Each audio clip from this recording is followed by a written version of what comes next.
જરૂર ચોક્કસ એ બાબતે આપને જણાવી દઉં કે મકર સંક્રાંતિનો તહેવાર 14 તારીખના રોજ આવી રહ્યો છે અને ઉત્સાહભેર લોકો આ તહેવાર મનાવતા હોય છે.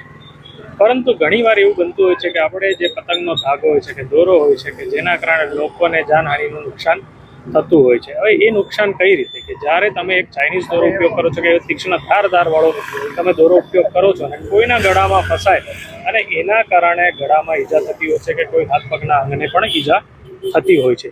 આવી ઈજાના કારણે ઘણીવાર મૃત્યુ પણ સર્જાતું હોય છે અને એક મોટો અકસ્માત પણ થતો હોય છે. આવો અકસ્માત ના થાય અને તે હેતુથી અમે સેફ્ટી ગાર્ડ લગાવી રહ્યા છીએ કે જેના કારણે લોકો પતંગના દોરાના ધાગાથી બચી શકે. જાહેર જનતાને મારે જણાવવાનું કે જ્યારે તમે તમારો પતંગ ચગાવતા હોય છે તો પક્ષીઓને પણ આ રીતના જ નુકસાન થતા હોય છે.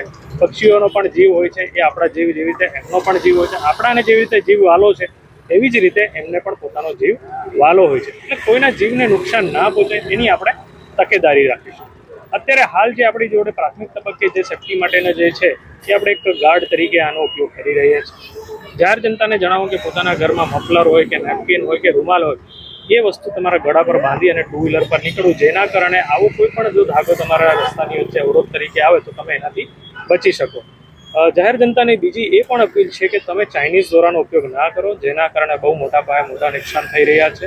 લોકોને જિંદગી પણ ગુમાવવી પડે છે, પક્ષીઓને પણ ઘણા અંશે એની અંદર એનાથી નુકસાન થતું હોય છે.